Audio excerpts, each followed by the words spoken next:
तो पार्ट 4 की शुरुआत वहीं से होती है जहां पिछला पार्ट खत्म हुआ था। वो हेन को डिवोर्स पेपर्स देने आया था, पर उसे एक बहुत बड़ा झटका लगता है जब हेन उसे बताती है कि मैं 3 महीने में मरने वाली हूं। जो सुन नव समझ नहीं पा रहा था कि उसे कैसे रिएक्ट करना चाहिए। न से पूछती कि तुम मुझे क्या बताने आए थे। नव तो उसे सॉरी कह देता है आज तुमसे रूडली बात करने के लिए और आज तक हर दिन के लिए। आई एम सॉरी, अब से मैं तुम्हें बेटर ट्रीट करूंगा। न तो बस उसकी बातें सुन रही थी। अचानक से नव का फेस रोने जैसा हो जाता है तो वो कहता है कि ये कैसे हो सकता है, सिर्फ 3 महीने तुम्हारे बिना मैं कैसे जीऊंगा, ऐसा अचानक कैसे हो सकता है। नव को ऐसा देखकर हेन पूछती है क्या तुम सीरियस हो। इस पर यन उसे गले लगा लेता है और कहता है लव यू हेन। ये सुनकर भी हेन हैरान होती है तो उससे कहती है कि क्या तुम सच में मेरे बिना नहीं जी सकते न। वो कहता है हाँ नहीं जी सकता। इस पर हेन कहती है कि ठीक है फिर क्या तुम मेरे साथ मरना चाहोगे। जो सुन हेन वो हैरान होता है। हेन कहती है तुम ही ने तो कहा कि तुम मेरे बिना नहीं जी सकते। इस पे यनु कहता है कि मेरा लिटरली वैसा मतलब नहीं था, मुझे बस लगा कि शायद मैं तुम्हारे बिना नहीं जी सकता। जो सुन हेन उसकी ओर घूरने लग जाती है। जो देखन वो थोड़ा डरते हुए कहता है कि मैं बस सोच रहा था क्या ऐसा होता भी है। हेन बताती है कि ऐसा पहले होता तो था। पुराने जमाने में एक प्रथा थी जिसे सुनजान कहा जाता था। उसमें अगर एक कपल में से कोई मर जाए तो उन दोनों को साथ में ही जला दिया जाता था। जोसन अपना नम तो और ज्यादा डर जाता है क्योंकि न ज्यादा मजाक नहीं करती थी तो पता नहीं वो ऐसा करा भी सकती है। ये सोचकर अपना नब तो डर जाता है। तो हेन कहती है कि फिर हमारे मरने के बाद तुम आफ्टर लाइफ में मेरा अच्छे से ख्याल रख सकते हो। वो थोड़ा मुस्कुराते हुए कहता कि तुम मजाक अच्छा कर लेती हो, ऐसे सीरियस सिचुएशन में भी तुम इतना सीरियस होकर मजाक कैसे कर लेती हो। एन पूछती कि क्या ये तुम्हें मजाक लग रहा है। वो थोड़ा नर्वस होते हुए पूछता है कि क्या तुम सच में सीरियस हो। एन कहती कि मेरा मतलब था कि तुम ये दिखावा बंद करो। अब जाकर नव को थोड़ा चैन पड़ता है तो यन वो उसे अच्छे से बिठा है पूछता है कि पूरी बात बताओ, डॉक्टर ने तुम्हें एग्जैक्टली क्या बताया, तुम्हें क्या हुआ है। इसी बहाने वो डिवोर्स पेपर्स को छुपा लेता है। पूछता है कि क्या तुम्हें डॉक्टर ने सच में बताया कि तुम्हें 9 महीने लग जाएंगे मरने के लिए। मेरा मतलब था कि क्या सिर्फ 9 महीने है तुम्हारे जीने के लिए। तो यहाँ से फ्लैशबैक शुरू होता है इस दोपहर का जब न को डॉक्टर का कॉल आया था। डॉक्टर बताते हैं कि तुम्हारा टेस्ट रिजल्ट आ गया है और तुम्हारी कंडीशन बहुत बुरी है, इसलिए वो अभी के अभी उसे हॉस्पिटल आने के लिए कहते हैं। हॉस्पिटल जाने के लिए बाहर आती है जहाँ वो नव को अपने साथ चलने के लिए कहती है। इस पर नव उसे डायरेक्टली मना कर देता है। कहती है कि अभी तक तो मैंने पता ही नहीं कि हमें कहाँ जाना है। न वो कहते हैं कि मुझे फर्क नहीं पड़ता, मैं बस तुम्हारे साथ कहीं नहीं जाना चाहता। ये वो उसे चिल्लाकर बोलकर चला जाता है। ये सुन न भी हैरान रह गई थी क्योंकि ऑफिस में नवो ने कभी उससे इस तरह से बात नहीं की थी। तो हीन अकेले ही डॉक्टर से मिलने पहुंच जाती है। तो अंदर जाते हुए वो अपनी घड़ी देखती है। तभी अचानक उसे अजीब सा फील होता है, अचानक से जैसे वो कहीं बर्फीली जगह पर पहुंच गई थी ऐसा उसे लग रहा था। पर अगले ही पल वो अचानक से अपने सामने डॉक्टर को देख पाती है क्योंकि हेन उनके केबिन में पहुंच गई थी। पर उसे याद ही नहीं था कि वो यहाँ पे कैसे आए। थोड़ी देर पहले ही तो वो हॉस्पिटल के एंट्रेंस में थी और डॉक्टर से पूछती कि मैं यहाँ कब आई। मैं तो अभी हॉस्पिटल के लॉबी में थी, अचानक से यहाँ कैसे आ गई। ऐसा लग रहा है कि मैं जैसे यहाँ पे टेलीप होकर आ गई हूँ। डॉक्टर पूछते हैं कि क्या तुम्हारे साथ ऐसा पहले भी कभी हो चुका है। हेन कहती है कि मैंने आपको पिछली बार बताया था ना कि मुझे कभी कभार हेडेक होती है, कभी कुछ चीजें भूल जाती हूँ। इससे न याद करती है कि उसके साथ ऐसा पहले भी हो चुका है। एक दिन वो एक मीटिंग में थी लेकिन अगले ही पल वो अपने केबिन में बैठकर अपनी डायरी में कुछ लिख रही होती है। कभी कभार तो उसे याद नहीं रहता कि उसने 10 मिनट पहले क्या किया, कभी कभार वो पिछले 30 मिनट का भूल जाती है तो कभी कभार वो पिछले कई घंटों के बारे में भूल जाती है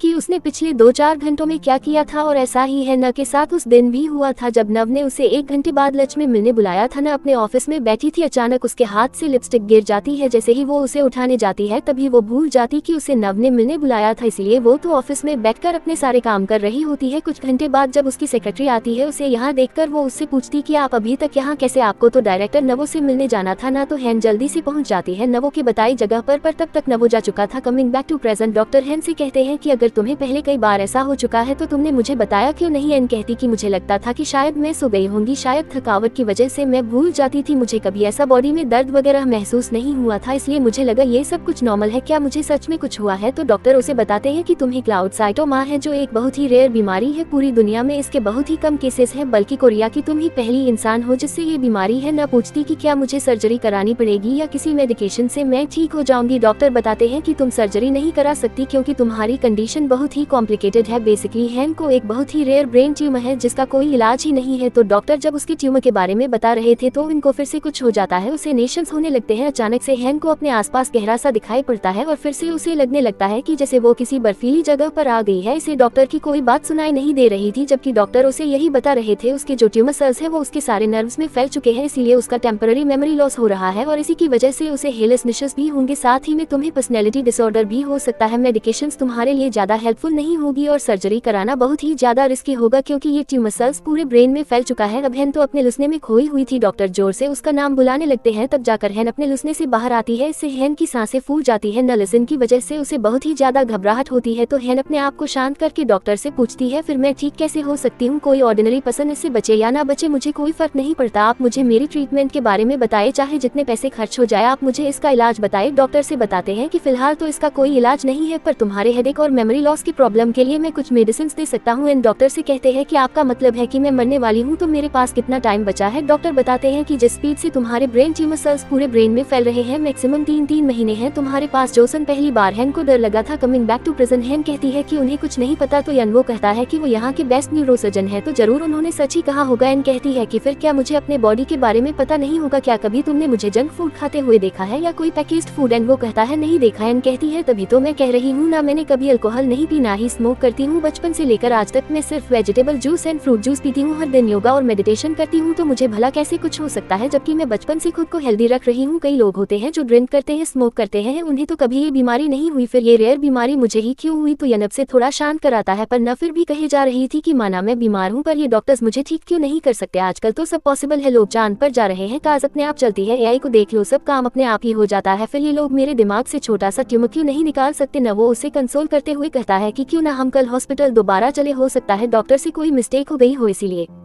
तुम आज अभी रेस्ट करो, कल हम दोनों चलते हैं ना हॉस्पिटल, डॉक्टर से अच्छे से बात करेंगे। एंड कहती क्या तुम्हें लगता है कि मुझे नींद आएगी इतना सब कुछ होने के बाद? वो कहता है कि पता नहीं मुझे भी आज रात नींद आएगी या नहीं, पर हम देखते हैं कि अपना नवा तो बड़े ही चैन से सो रहा था, सुबह आराम से उठता है, मूड तो उसका काफी अच्छा लग रहा था। आज की सुबह से बहुत ही डिफरेंट फील हो रही थी, अंदर से नव को बहुत ही खुशी महसूस हो रही थी। वो तो गाने गुनगुनाते हुए मिरर के पास आता है। अचानक उसे हेन की कंडीशन का ख्याल आता है, तो वो अपने आप से कहता है कि मुझे ऐसे खुश नहीं होना चाहिए, मुझे इतना अच्छा नहीं लगना चाहिए, वरना उसका भरोसा नहीं, वो मुझे भी अपने साथ जला देगी। मुझे तो दुखी होना चाहिए कि 3 महीने बाद हम अलग होने वाले हैं और मुझे तो अब डिवोर्स लेने की भी जरूरत नहीं है। ये बात कहते हुए उसके चेहरे पर हंसी आ ही जाती है। कब भाई को 3 महीने बाद इस फैमिली से छुटकारा जो मिल जाएगा, पर फिर वो अपने आप से कहता है कि मुझे ऐसे हंसना नहीं चाहिए। ये बोलकर वो अपनी खुशी को कंट्रोल करने की कोशिश करता है, अपने स्माइली फेस को सैद करने की कोशिश करता है। देन वो हेन के रूम में जाता है, पर वो देखता है कि हेन तो अभी भी सो रही है, एक हाथ उसका बेड से बाहर था, जो देख हेन वो तो घबराने लग जाता है, क्योंकि हेन इतनी देर तक कभी नहीं सोती। तो सदी अपने मन में सोचता है कि इसे क्या हो गया, तो ये थोड़ा घबराते हुए हिना को चेक करने के लिए उसकी तरफ जाने लगता है। एन के बैग पर हाथ मारते हुए उसे जगने के लिए कहता है, न कोई रिस्पांस नहीं देती, तो यन वो और थोड़ा डरते हुए उसके पास जाता है और उसके हाथ को उठाता है, पर जैसे ही हाथ छोड़ता है बिल्कुल एक मरे हुए इंसान के हाथ की तरह उसका हाथ नीचे आ जाता है, पर हेन की बॉडी में कोई हलचल नहीं होती। फन वो तो और ज्यादा डर जाता है कि कहीं उसे कुछ हो तो नहीं गया, तो वो हेन की सांसें चेक करता है, समझ नहीं आता तो वो उसकी हार्ट बीट सुनने जाता है। वो बहुत ही ज्यादा घबराहट के साथ उसकी हार्ट बीट सुन ही रहा था। इतने में हेन कहती है कि ये क्या कर रहे हो तुम जसुन? यन वो उसकी ओर घूम जाता है, दोनों बहुत ही करीब होते हैं। न पूछती है कि कर क्या रहे थे, तो यन वो नर्वस होकर उसे किस कर देता है और कहता है मॉर्निंग किस, गुड मॉर्निंग। हेन उठने जाती है, रके मारहिन वो तो नीचे गिर जाता है, क्योंकि उसे लग रहा था कि हेन उस पर गुस्सा करेगी, पर हेन कहती है कि लगता है तुम्हारा मूड बहुत ही अच्छा है। यन वो नर्वस कहता है कि नहीं, तो न उसे देखकर कहती कि आज तुम्हारा चेहरा भी चमक रहा है, लगता है तुम आज बहुत खुश हो और कल रात बहुत अच्छी नींद आई होगी। यन वो अपना चेहरा टच करते हुए कहता है कि ऐसा तो कुछ नहीं है। जो सुनहेन उठ जाती है, जिसे देख नव तो डर जाता है, पर नव फ्रेश होने के लिए चली जाती है, तो नव भी गिरते पड़ते हुए अपने रूम निकल लेता है। फिर दोनों तैयार होकर डॉक्टर से मिलने हॉस्पिटल के लिए निकलते हैं। जाते हुए हेन यव को वार्न करती है कि मेरे कंडीशन के बारे में किसी को भी पता नहीं चलनी चाहिए, अगर किसी को भी पता चला तो वो तुम्हारी गलती होगी। न वो हाँ कहता है एंड उससे पूछता है कि क्या तुम अपने कंडीशन के बारे में अपने फैमिली को भी नहीं बताओगी? एंड कहती कि उन्हें तो बिल्कुल नहीं, क्योंकि मैं अभी एक ट्रिलियन क्लब ज्वाइन करने के काफी करीब हूँ, और तुम तो जानते ही हो कि ग्रैंडपा ने मुझे क्वींस डिपार्टमेंटल स्टोर देते हुए कहा था कि मैं इस क्वींस ग्रुप को तुम्हारे डैड के बदले डायरेक्ट तभी सौंपूंगा जब तुम न ट्रिलियन क्लब में शामिल होगी, यानी न जब भी 1 महीने में 1 ट्रिलियन 1 का सेल करेगी तभी उसे इस पूरे क्वींस ग्रुप का कंट्रोल मिलेगा। एंड वो कहता है कि तुम्हारे लिए अभी अपनी हेल्थ इंपॉर्टेंट है, तुम इस हाल में भी क्वींस ग्रुप के बारे में कैसे सोच सकती हो? न बताती है कि मेरा भाई सचल वो तो मेरे खिलाफ मौका ही ढूंढ रहा है किसी तरह से मुझे हराने की, और मेरी माम वो भी तो कम नहीं है, अगर उन्हें मेरी कंडीशन के बारे में पता चला तो वो लोग तो मुझे अपनी फैमिली से ही निकाल देंगे और इस बात पर फाइट करेंगे कि मेरी प्रॉपर्टीज कौन लेगा, और ऐसा मैं कभी उन्हें नहीं दे सकती। यानी कि सब लोग पैसों के पीछे ही पड़े हुए हैं, इनकी फैमिली में रिश्ते नाते तो बस नाम के हैं। ये जानकर नव को हेन के लिए बुरा लगता है। इसी के साथ पार्ट 4 का एंड यहीं पर होता है। तो वीडियो पसंद आए तो वीडियो को लाइक कर देना, चैनल पर पहली